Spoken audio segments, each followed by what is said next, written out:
when Rolf asked me to give this talk, he said, you know, you've been really involved in politics recently, and maybe you should talk about what you've learned through being so involved in politics. And I thought about it, gee, what have I learned through being so involved in politics recently? Well, you know, and then I think, you know, well, the thing that really like jumps out and surprises me is that, gosh, I didn't expect politicians to be this stupid. And you know, particularly stupid in some very specific ways, not just like, you know, not understanding science or not understanding encryption technology is something that probably some people in this room might be mad at Congress about if you know some of those debates that have happened in recent years. But particularly kind of dumb about politics. But you know, it's specifically perhaps a more charitable, more useful framing is that people don't pay enough attention to data, which you know, brings me to the first slide that I might have accidentally given you a sneak peek of before, which is the slide that I had headlined "Why Trump Won." In some corners of the internet, this has become kind of a meme. Meryl Streep gives an Oscar speech criticizing Trump and saying, "Oh, this is why Trump won, because people don't like Meryl Streep telling them things about politics." And there are many permutations of this meme, but I believe I can show for you the real reason why Trump won. Because so this is slide part 1 of 2. Don't worry, this slide is confusing. Yeah, you know, so here we have the net favorability ratings for a whole bunch of political candidates or presidential candidates, specifically going back to 1980. And you will notice something a little strange there down at the bottom, that Hillary Clinton and Donald Trump, I stole this slide from 538, by the way. Wonderful, wonderful place to steal infographics from if you're ever giving a talk.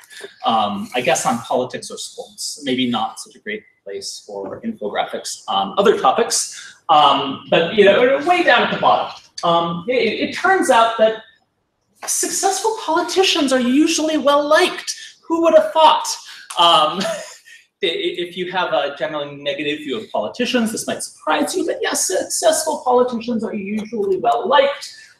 Before this election, net favorability is number of people who say they have a favorable attitude minus number of people who say they have an unfavorable attitude. So it sort of gives you a little more information than just favorability, because it also takes into account people who are sort of neutral versus people who really actively dislike a candidate.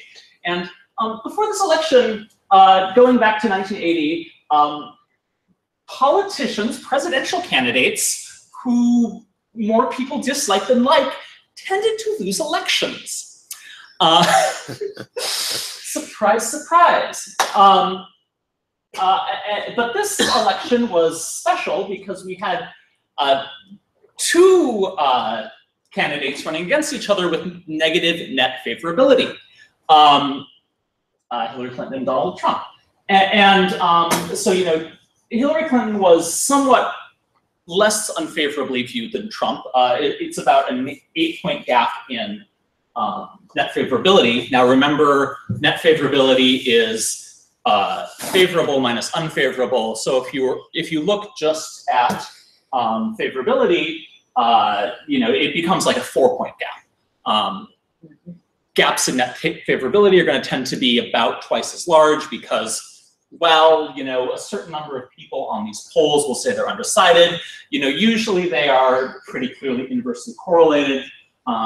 As you can see, you know, pretty clear inverse correlation between favorable and unfavorable. You know, Trump had, a few days before the election, had a favorability rating of 37.5%. Hillary Clinton had about 4 percentage points higher, according to polls. You can go online to realclearpolitics.com and you can find a almost identical looking graph for Clinton, except, you know, the 2 lines are just a little closer together.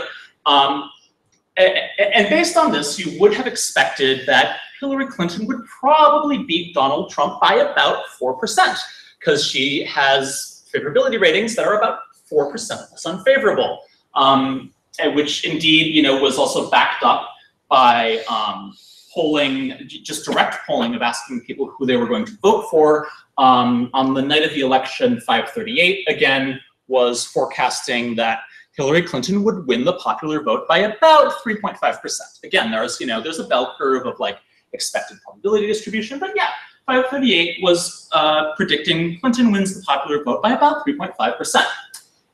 And lo and behold, get to election night, Hillary Clinton wins the popular vote by not quite that, but 2%, pretty darn good job, pollsters, which, okay, now that brings us to the less jokey reason why Trump won slide, so two things happen.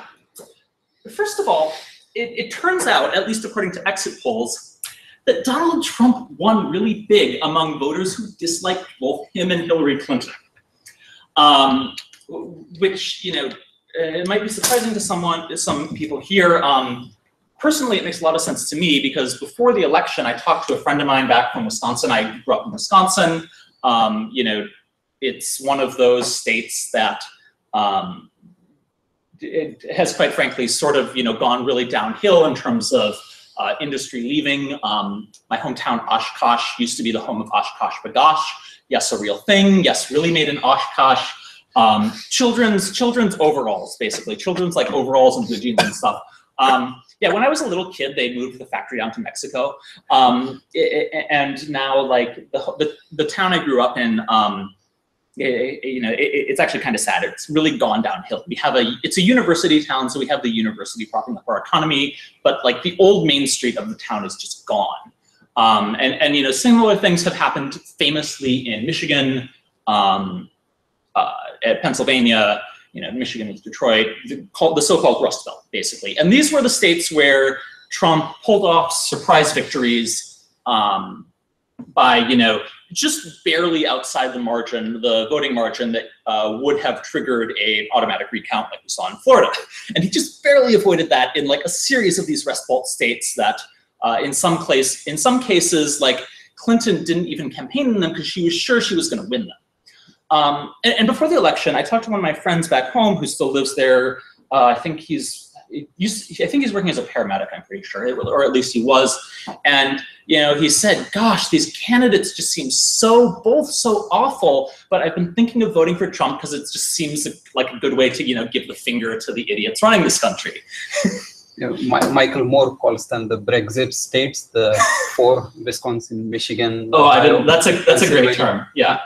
He actually predicted Trump victory, and his logic was it's going to be like Brexit. Yeah. These states. Yeah. So a lot of people in these states, like my hometown, my home state of Wisconsin. If you see, near the top there, like fifth from the top, you can see Trump won voters like my friend who just thought Trump and Clinton were both awful he won them by 37%. The other thing that happened was that just through a quirk of the Electoral College, it just worked out in Trump's favor. That's why he was able to lose the popular vote and win the Electoral College. This, on the right there, you have 538's projection of the odds of Clinton winning versus Trump winning. And then, not a lot of people talked about this during the election, but on the page on 538, where Nate Silver had, the big, here's the percent chance Clinton wins thing, he also had basically ran the model and got it to spit out probability estimates for a bunch of different weird specific scenarios, like Electoral College gridlock, what are the odds that it's evenly split, 269 to 269, what are the odds that Evan McMullen wins Utah and then no one has a majority and he gets thrown into the House, all kinds of crazy shit. And one thing I highlighted with the red arrow here, Nate Silver's model was giving Trump a 10% chance of winning the Electoral College while losing the popular vote, which is like over a third of the model's projected chance of him winning. By comparison, the model only gave Clinton a 0.5% chance of winning the Electoral College while losing the popular vote. And I sort of checked this model obsessively throughout the election season, and this was a pretty persistent advantage that the model was showing for Trump. And I even like dug into the sort of demographic data and so on. And a lot of like, this is really, it's important to emphasize, this is like a temporary quirk of like where American political geography is right now. It's not that the Electoral College inherently favors Republicans over Democrats, because you have, this tiny, well, geographically, area-wise, they're big, but they're very sparsely populated states out in like the Rocky Mountains, where they get, everyone gets their 2 senators, regardless of what your population is. So they get, nearly, in some cases, 3 times as much voting powers in the Electoral College as California does. But those are sort of offset by, the tiny little New Hampshires, Connecticuts, and so on. So it's, doesn't really give Republicans any sort of lasting advantage. However, it just happens that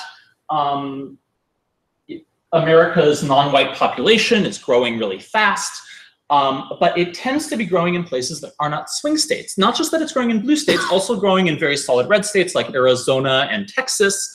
And it's very, very possible, if you look at the demographic trends, that Arizona is going to become a swing state one day. But just at this particular moment in time, we weren't close enough to that. So Arizona's Latino population is growing really fast, but it's not quite large enough yet to turn Arizona into a swing state. And things like that gave Trump a pretty significant advantage in the Electoral College.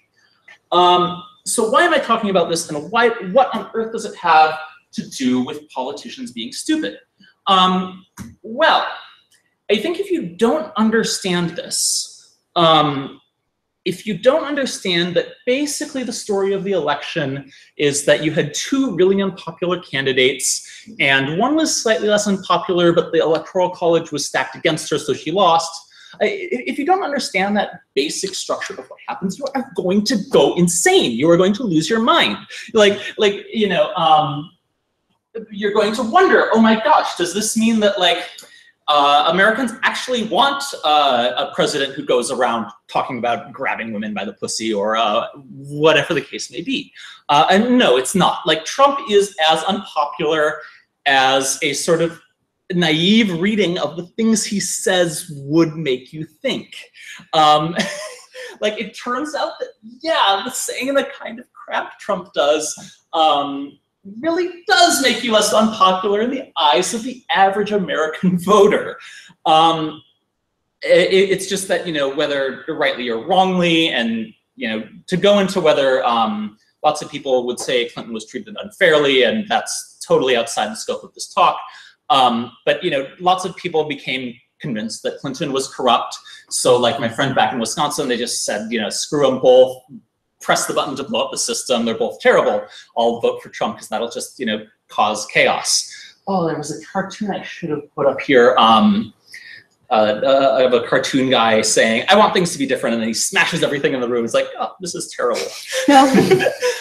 Which is, sort of what's happened here. And you might think that we've entered a new era of American politics where nobody likes any politicians anymore. But I don't think that's true, because if you look at, say, Barack Obama, he left office with a very high approval rating, perhaps even somewhat higher than he was a year ago, because when people see the alternatives, they're like, gosh, just give Obama a 3rd term. That was the other slide I was thinking of putting here and forgot. The 3rd slide for why Trump won, the 22nd Amendment.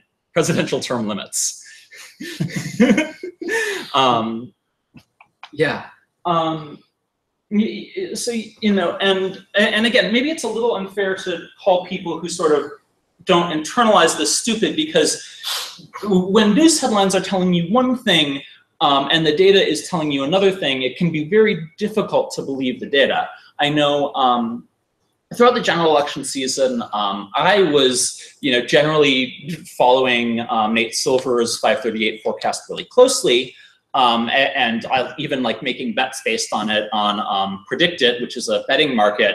And lots of people were ridiculing Silver, saying, "Oh, come on, you're only giving Clinton a 70% chance of winning the election. Obviously, she has a much stronger chance than that." And you had other people building models based on polls, giving her an 85%, 95%, 99% chance of winning the election. I resisted that for a very long time, though I will confess that towards the end, I did kind of get complacent about Clinton's odds of winning the election after the Access Hollywood tape, grab him by the pussy tape came out. Like, okay, that's it. Trump's done. I don't care what the polls say. Like, a bunch of Republicans, like when that happened, a bunch of Republicans, including John McCain, withdrew their endorsements, and I'm like, okay, then he's done. He's done. Like, this breaks all models that you could possibly have of this. Like, he's done. Whoops, my bad. So I understand why the data can be, so it can be hard to believe the data, but if you don't, you are going to go kind of crazy. And this is where I get back to politicians being stupid. Because after the election, my first thought was, okay, Republicans have the House, they have the Senate, they have the presidency, but there are going to be like a dozen Republican senators who refused to endorse Trump or withdrew their endorsement or what have you by election day. And Republicans technically control the Senate, but they have, I think it's 52-48. They control the Senate by 2 votes, and there are 12 Republicans who wanted nothing to do with Trump. So I'm like, okay, the thing we need to do is put pressure on these guys to break with Trump on key votes. And if you may have seen the invite for this event, or you've seen my Facebook, I set to put together a political action committee to try to do this. What I did not think, and what has come as a complete shock to me, is that there would also need to be an organized effort to get Democrats to vote against Trump on key votes. Yeah, like this came as a complete shock to me. On the very day of Trump's inauguration, the Senate confirmed 2 of Trump's nominees overwhelmingly. I think I put this is why I need my notes. I think it was something like there was only one who voted against, one Democrat, actually one senator, period, who voted against the Secretary of Defense, James Mattis. There was something like it was something like 88-11 on the Secretary of Homeland Security, John Kelly. And like, these are kind of defensible votes because, these are both former generals with no huge red flags, and you can kind of make the argument that, really Trump needs some adult supervision from day one. There are arguments against, particularly with Mattis, who has not been out of the military that long, and Congress had to give him create a special exception for him so he could serve as Secretary of Defense, because you're not supposed to have recently retired military officers as Secretary of Defense for the sake of civilian control. But like I can see the other side of the argument, and there's some evidence that those first 2 nominees to be confirmed have really managed to restrain Trump. Like when the whole Muslim ban got rolled out, apparently John Kelly originally found out because he was on a conference call being informed of the executive order, and he asks, when is Trump signing this thing? And one of the aides he's on the conference call says, he's signing it right now on TV. And Kelly was not happy about that, but then he was able to push back. At one point, had to tell Steve Bannon to go, because Bannon was trying to instruct DHS to ignore the court orders, and Kelly's like, no, like first of all, that's illegal, and second of all, no.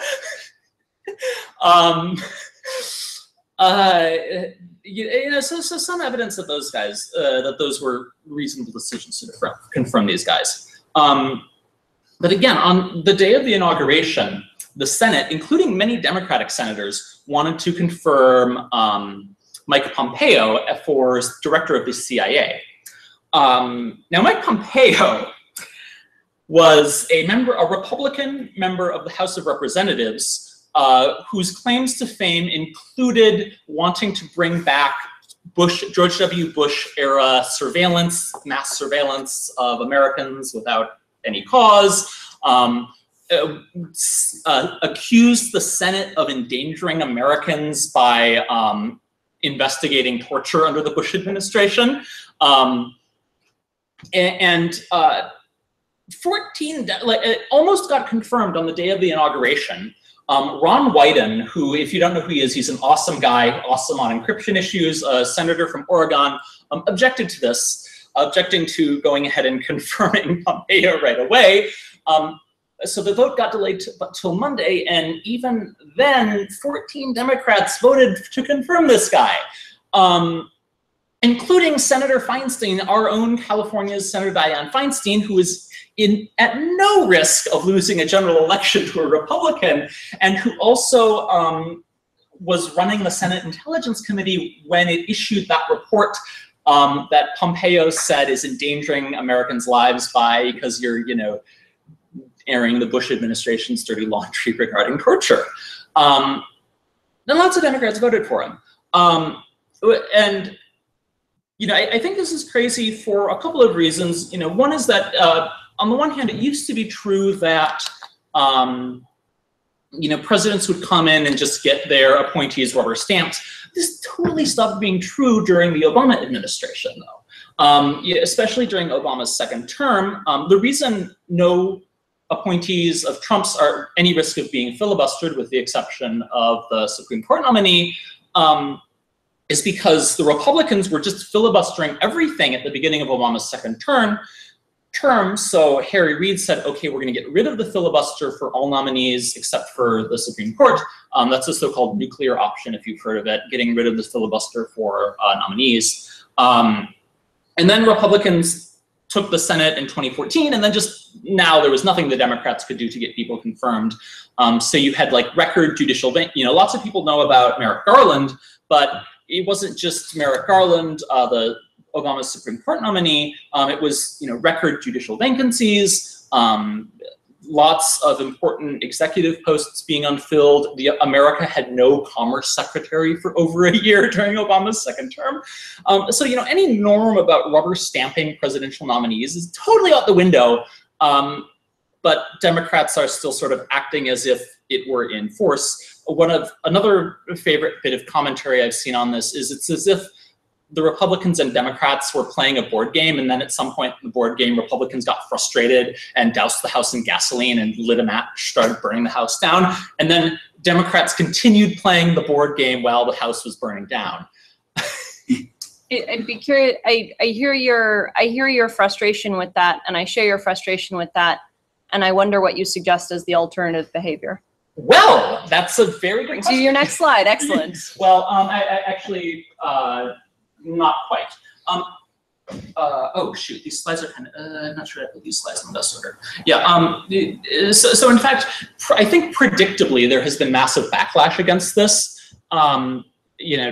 After during the first week of Trump's administration, Congress just got slammed with phone calls. With people mad about various things, including the Affordable Care Act and also many of Trump's nominees. What I have here is the cover of a guide that some congressional staffers wrote, some former congressional staffers rather, wrote a guide on how to effectively influence Congress. That this just went viral on the internet. I wish I knew how to make things go viral the way this thing did. But I think even if this guide hadn't been written, something else would have taken its place. There's another former congressional staffer named Emily Ellsworth who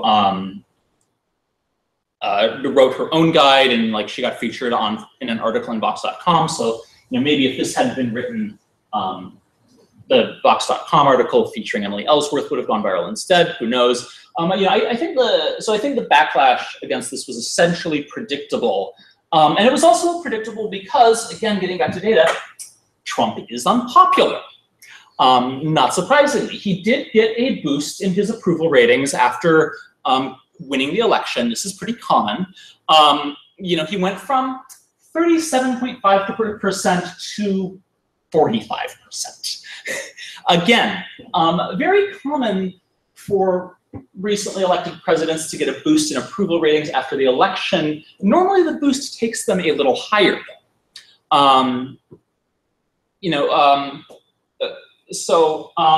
Yeah. Trump is, the reason I have the thing on the right is the complete graph of Richard Nixon's job approval ratings.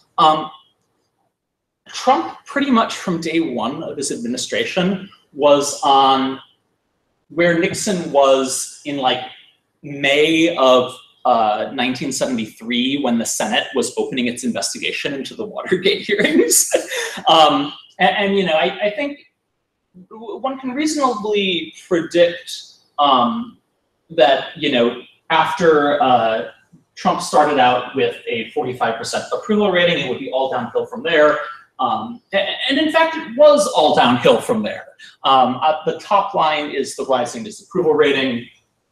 Again, this is the bottom line is the dropping approval rating. Again, losing 3 percentage points in approval is not a really dramatic slide, but this is after less than 3 weeks. Again, to use the historical analogy from Nixon, it took Nixon something like at least 3 months to go from, like 44% when the Watergate investigation was just going underway to I want to say August. Yeah, August he hit 31% approval. It took him several months for Nixon to really get down to the point where there's a bipartisan consensus that this guy is a crook.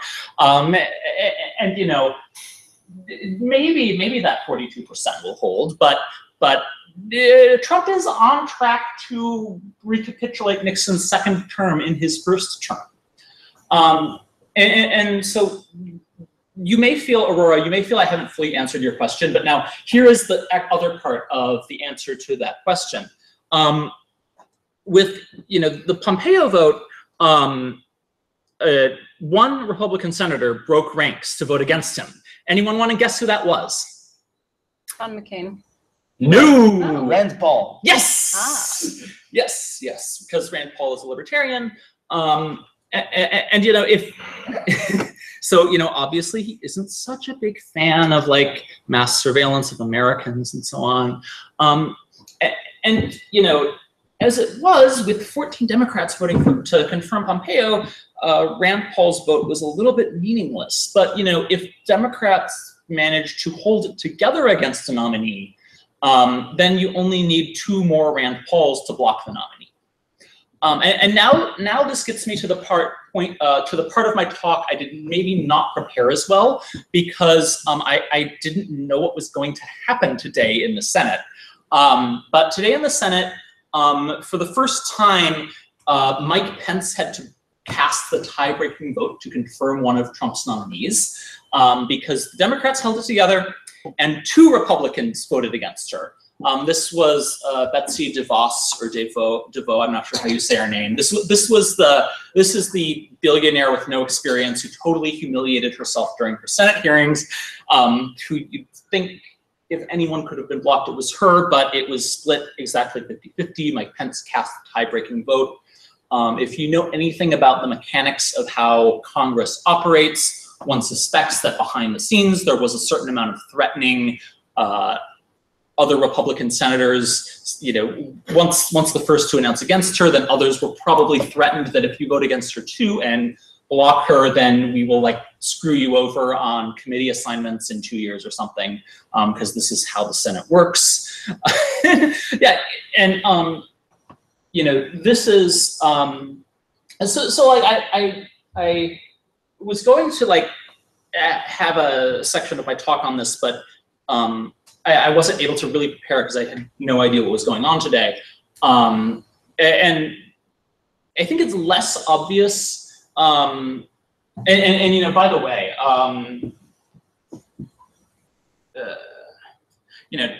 people, have been slamming Republican senators with phone calls as well. In fact, I think that is why DeVos only barely squeaked by. Because I think this surprised me that this happened. I would not have expected DeVos to provoke the most opposition of all of Trump's cabinet nominees, but she just really pissed off lots of any parents of kids in public school, especially parents of kids with disabilities. And also because she's a major Republican donor, she's been donating to lots of things that people don't like, and lots of people hate her because of that, apparently. I knew nothing about this, 2 months ago, but my dad is a John Kasich type Republican, and my dad hates Betsy DeVos's guts because she ran attack ads against some local politician my dad likes. So the Senate really got slammed with calls of people mad at DeVos in particular, and it is a pretty safe bet that, if not for some arm twisting behind the scenes, DeVos probably would have gotten blocked. Now the question here is, does the fact that Mitch McConnell, the Senate Republican leader, was able to twist arms so effectively behind the scenes means that this is all futile? And unfortunately, the answer is I don't know. I was going to try to write a much more compelling section of my talk on this, but I just had no idea. What things are happening so damn fast. That by the time you think you know what's happening, something else has happened. That renders everything you think you knew invalid. So it has been an interesting 2.5 weeks attempting to follow politics. My suspicion is that the swing state senators who voted to confirm DeVos are going to regret it next time they are up for re-election. But that's my suspicion, but it's hard to tell. Maybe every last Republican in the Senate is betting that they can purge voter rolls effectively enough that it won't matter and America won't be a democracy anymore. Who knows? I don't know what's going to happen. So that's my all I have of this not quite finished talk. Yes, questions. So I feel like I still don't understand the support for your thesis that falls. Sorry.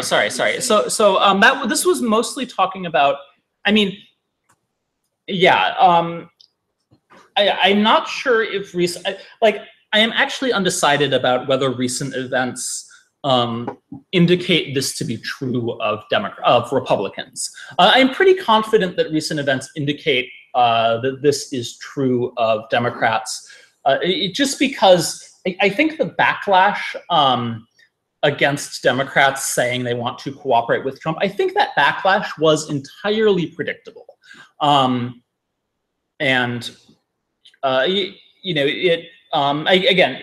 stupid might be a little unfair, but I suspect what is going on in their heads is that lots of people on the left half of the political spectrum thought it was, again, 99% certain that Hillary Clinton was going to win. And then after that, people were just sort of shell-shocked and didn't know what to do. So they're thinking, okay, maybe this is a sign that everything I knew is wrong and now I should cooperate with Trump. And I think if they had thought a little bit more about what polling data was telling them, they would have realized that, no, this is not a sign that everything we knew is wrong. This is just a sign that Hillary Clinton was unpopular. And Trump is also super unpopular, and there's probably going to be backlash if I, cooperate with him. And again, stupid might be unfair. Not paying enough attention to data might be a better way to frame it. Not being able to think strategically 2 moves ahead, or maybe it's just sort of things don't really feel real until you're getting really concrete evidence of them in your face, because both this guide and Emily Ellsworth's guide, pretty much everyone who has worked for Congress doing congressional staffing agrees that if you really want to influence Congress as an activist, one of the most effective things you can do is pick up the phone and call them. And partly that's, probably to some extent a credible signal of how much people care about an issue. Because, actually like taking time out of your lunch break to call Congress is a much stronger signal of caring a lot about it than just like passively answering a question on a poll, which is, and then like sort of, writing a quick email is maybe somewhere in between in terms of how much you have to give a damn about an issue to like actually do the thing. But to a large extent, I think it's just sort of what feels real to people. I was gonna read this quote before, but then I forgot. But let me dig up the quote. This is from Emily Ellsworth. She talks about basically the process of answering letters and emails in congressional offices these days is totally automated. So it's really easy to do. People don't even really think about the letters much. They'll sort of like categorize them and report tallies of letters in different categories. But at the end of the day, it's just going to be a number. But and here's where I'm quoting directly from her. Phone calls. That was the thing that shook up our office from time to time. One time, a radio host gave out our district office phone number on air. He was against our immigration policy and told constituents to call, and they did all day long. All I did all day was answer phones. It was exhausting, and you can bet my bosses heard about it. We had discussions because of that call to action. And this is like, if you think about it, this is kind of stupid because this is, that office is having its agenda for more than a day dominated by what this one random radio host decided to do. And if the radio host had just like railed against what the senator, or I don't even know if it was a senator or representative, if they just railed against what that one senator or representative was doing, it would have probably meant just as much in terms of like the impact on the next election, but it wouldn't have like sort of seized the attention of everyone on staff there for an entire day or more.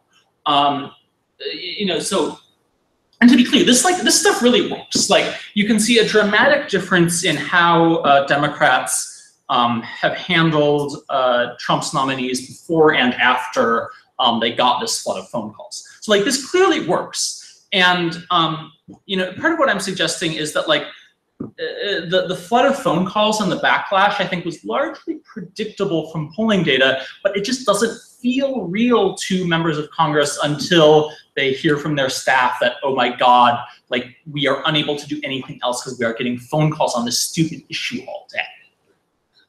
Again, like I sort of said stupid because I wanted to get people's attention with the intro of the talk, but more charitably, the point is that like members of Congress don't always figure out things they maybe should be able to figure out about their constituents from like neutral scientific research. They are still mammals, and they still are. You can manipulate them basically by things like flooding their office with phone calls and making sure their staff has no time to do anything else. Does that help? I don't know. You're looking at me like. Oh, I don't know. I'm just thinking about stuff. Okay, yeah. Yeah, I see what you're saying. I think she had. Well, I already asked a question. So. Okay. Yeah. It's like it's a comment more than a question, but a compliment to what you said. Yeah. There are offices for each of the. I assume for each of the congressional districts, all 53 here in California, for senators, and I think it's like not just on one issue calling and flooding with calls, but like if usually you have a relation, you have a rapport with the people who work there. Yes. They are in contact with the people in DC. Yes. So if it comes a situation where the person in DC doesn't know what to do, doesn't have a strong opinion, they will the people they will think about are the people who are constantly talking to them. So and it's an investment of time and effort, but and that's a good point, particularly the point about building a relationship, like when you're building a relationship with people at the office. This is something that the URL where you can download I think it's a PDF, is indivisibleguide.com, easy to remember. And it talks about just calling alone will help, but asking can whoever in your office is in charge of this issue, whoever the point person is, can they get back to me? If you really want to invest the time, that's even better, because again, yeah, you develop a relationship with the person, you talk to someone who is maybe assigned to think about an issue as one of their primary job responsibilities. So yeah, that's a very good point that I probably should have mentioned earlier. Visit in the the talk. office. Yeah. That can be hard. Yeah, visiting the office, yes, is great, and like online, I've been seeing people like posting videos of their visits to congressional offices. So like, if you want to know more about implementation details,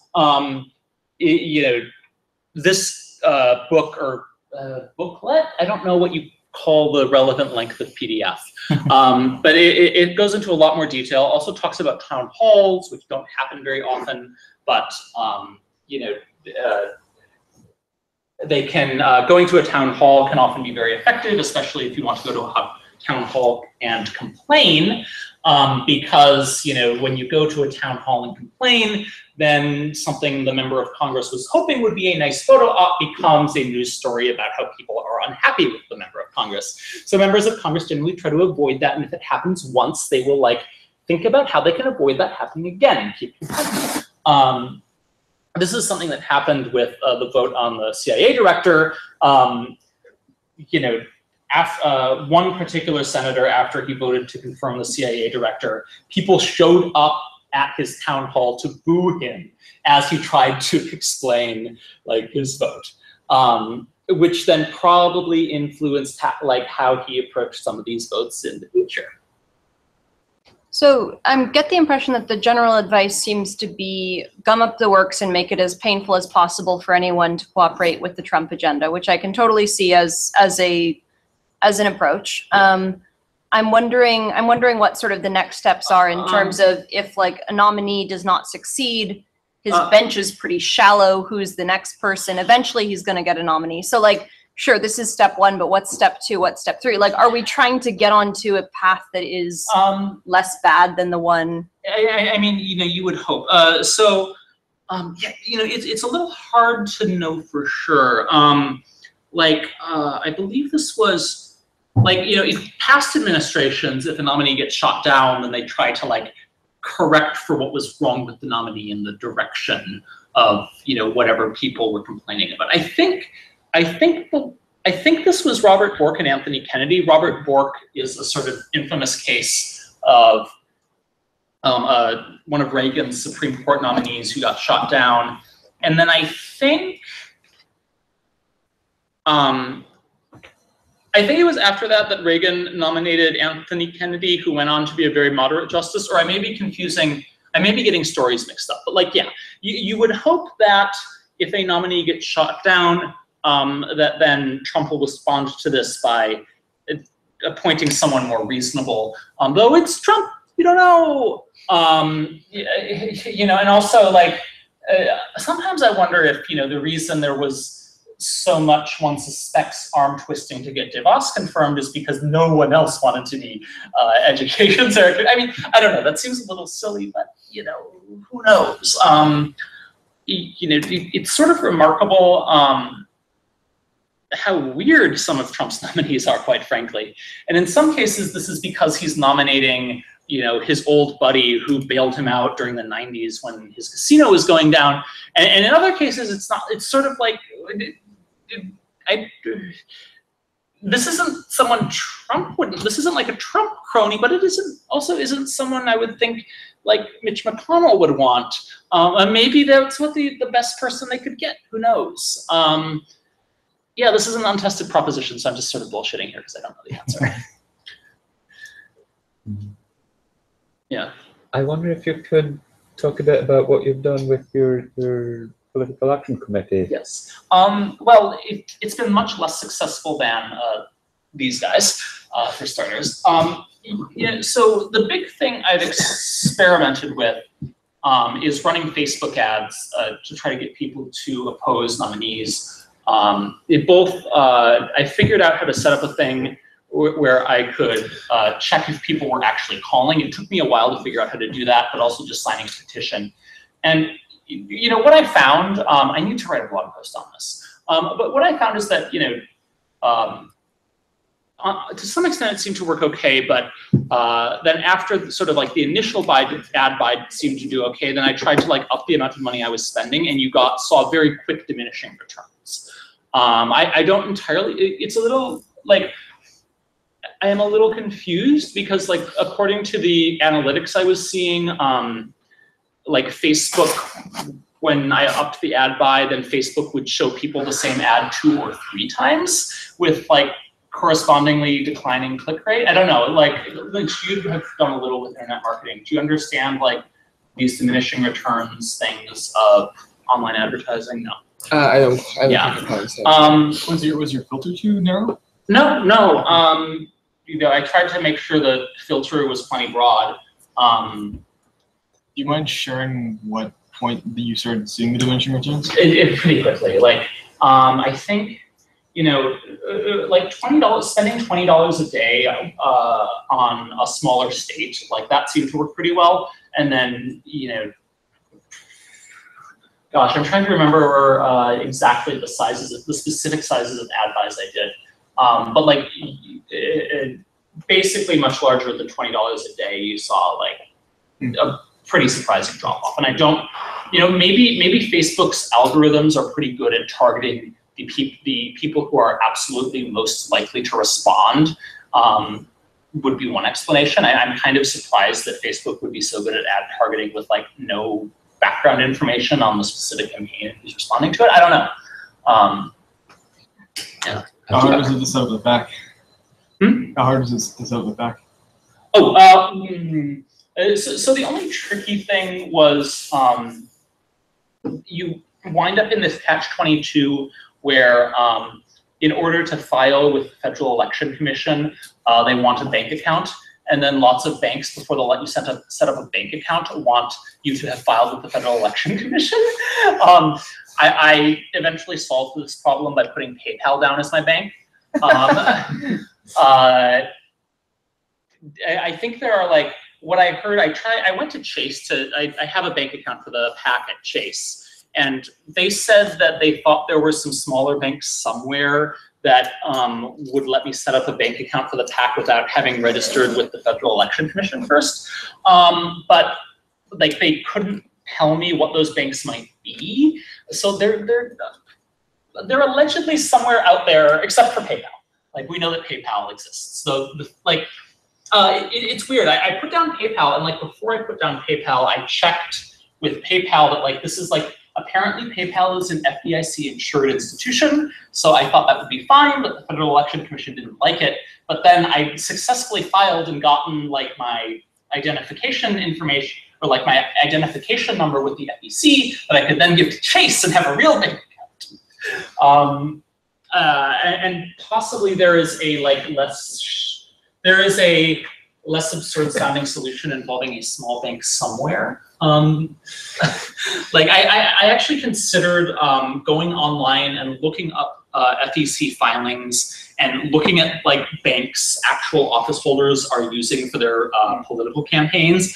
And then, okay, I've got a list of banks to call for, you know, my representative in my House district. And I'm just gonna go around through all these banks, like asking them, hey, what information do you need to set up an account? But I didn't really want to spend a ton of time doing that. Interesting. What information did you have to get from PayPal to give to them? Oh, I mean, like literally, it was just like the address of the quote unquote bank. Yeah. This is gonna sound a little rude, but I mean it totally sincerely. Like, what motivates you to spend a bunch of time thinking about politics and taking this action? Like, for example, is it a kind of altruism? Is it like a kind of curiosity about how the world works? Mostly a kind of altruism, perhaps an element of self-preservation. Part of what put me on this path was relatively early in the last election cycle, I started reading up on the Cuban Missile Crisis and just how close we came to a nuclear war during the Cuban Missile Crisis. And in general, partly like also the financial crisis. And one thing that I would love to be able to convince more people of is that I think most people have a bias in favor of thinking that if something hasn't happened in their lifetimes, it is therefore impossible. So, if you look at the financial crisis, it had been, gosh, like nearly 80 years since the Great Depression. When was 1929? Yeah. Yes. Yeah. So it had been almost 79 years since the Great Depression, and at the time the Great Recession hit, the time the financial crisis hit, a lot of economists sincerely believed, smart economists with PhDs thought, okay, we understand why the Great Depression happened. We know what central banks need to do to make sure nothing like that ever happens again, and therefore will never happen again. That turns out not to be true. And I think a lot of the reason that people managed to become convinced of that was just that it hadn't happened in their lifetimes. Similarly, I've noticed that whether you are, if you lived through the 1970s period of relatively high inflation in the US, a lot of people who lived through that period are convinced that the US dollar is going to be worthless any day now, and they need to buy gold, like Glenn Beck tells them to on the radio. And that attitude, there are admittedly younger people who worry about the collapse of the dollar, but people are much less likely to worry about that sort of thing if they haven't lived through it. And my takeaway from that is that people, World War II is now about as farther in the past than the Great Depression was at the time the Great Recession hit.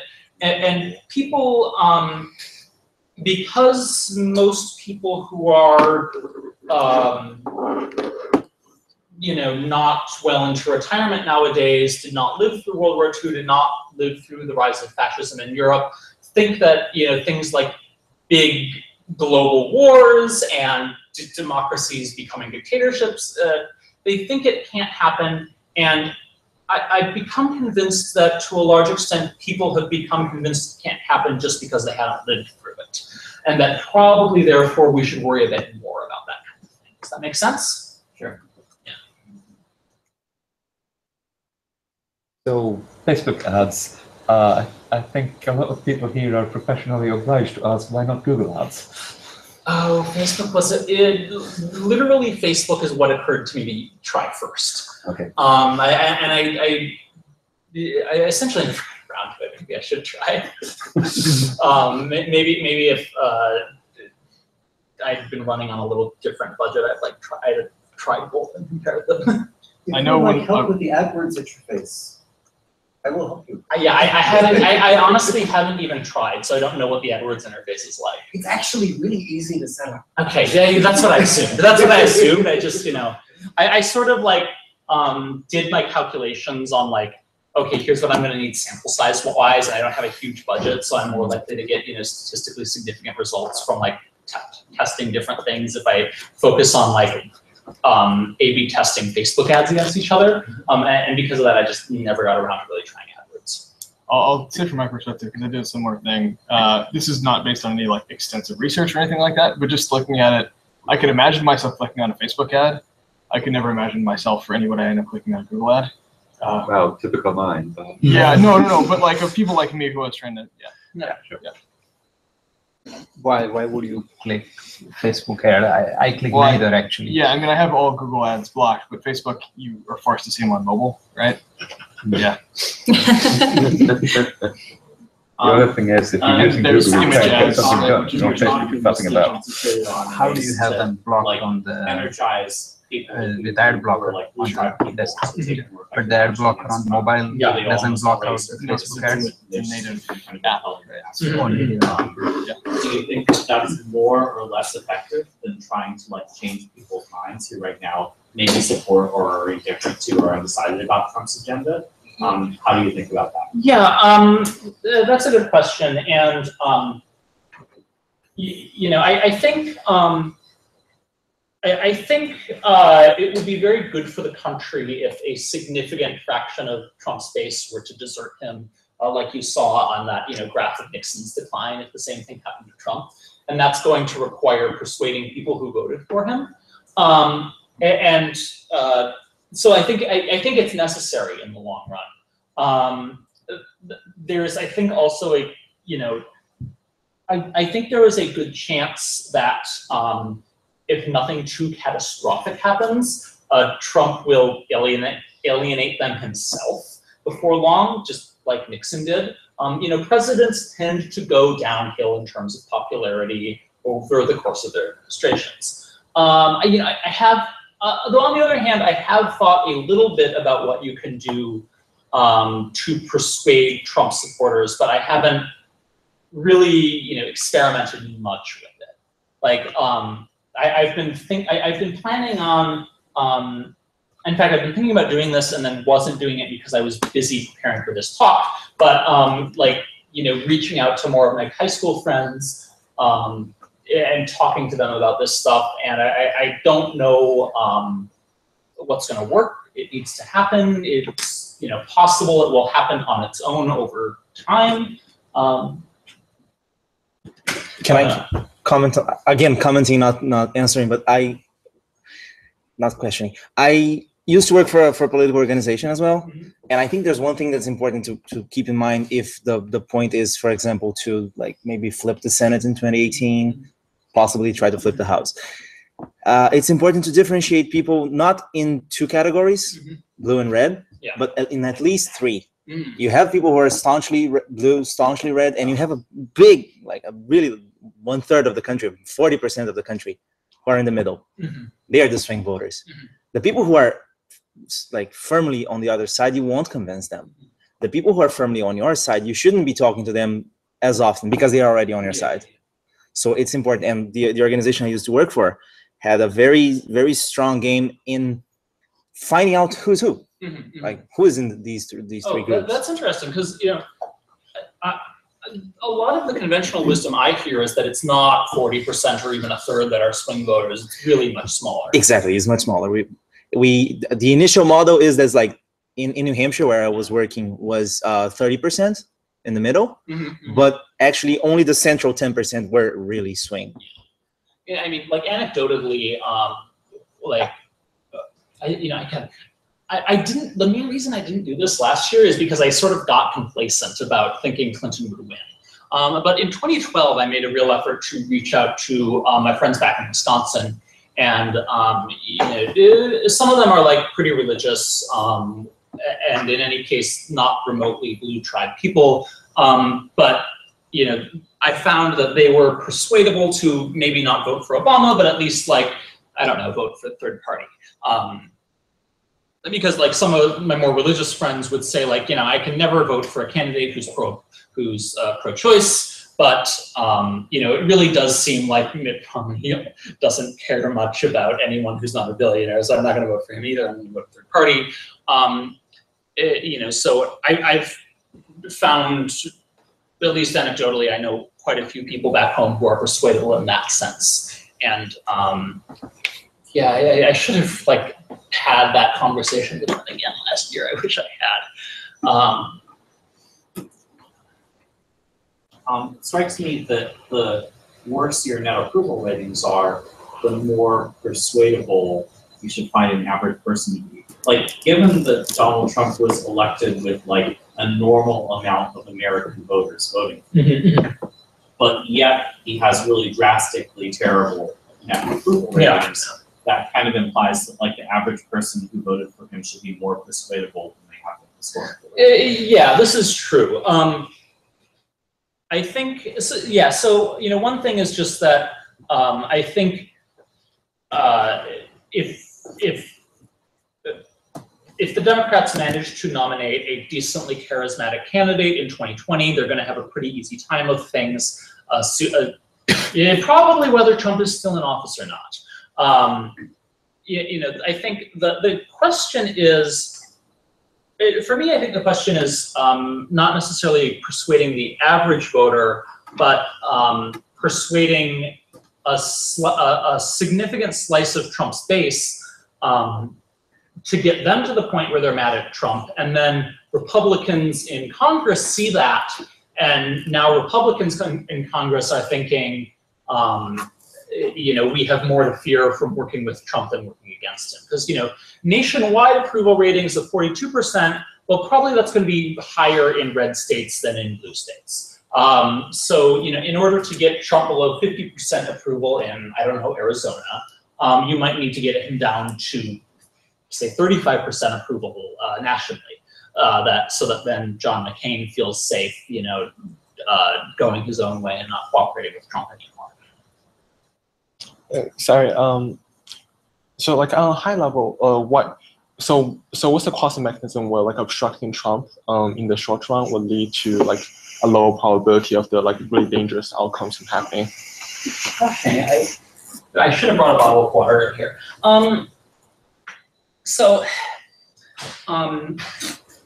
The ideal thing would be to actually successfully block some of his cabinet nominees, because you look at Congress in the U.S. Constitution. On paper, the president doesn't have a lot of power, but Congress has sort of delegated a lot of its power to the executive branch, and a lot of it's not explicitly delegated to the president. It's delegated to cabinet secretaries.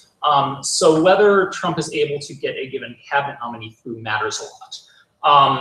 The cabinet also matters for, this has never happened in American history, but in theory there's a possibility of Mike Pence attempting to get Trump declared incapable of, exercising the duties of his presidency, but Pence needs the support of the cabinet to do that. Which is an incentive to, block cabinet nominees who seem like they're likely to be Trump loyalists, while maybe letting through people who seem more like institutional establishment Republican types. And I gave the example of John Kelly, the current Secretary of Department of Homeland Security. At least the stories coming out via leaks are that he has pushed back against things like the ban on people coming to the U.S. from those 7 countries. So it does matter who you get people in those roles, I guess. Is it a simple majority of the cabinet, or? Yes. So I mean, it's a complicated process. Simple majority of it's vice president plus simple majority of the cabinet to get him declared incapacitated for, I think, 48 hours, and then it goes to Congress if the vice president wants to extend that. And the big advantage of that over impeachment is for impeachment, you need 2/3 of the Senate. But for declaring a president incapacitated, it's a simple majority in the House and the Senate. Again, this is like a thing that, has a fairly low chance of mattering. But if Trump did something really crazy, it could be the way to get him out quickly. Are you open to switching to necessarily something we individual questions and discussion? Yeah, that's fine. Or Great, awesome. Thank you so much. Yeah. And the fact that conserve the agenda So that way. the issue is not just. But X-rays trumps that. So.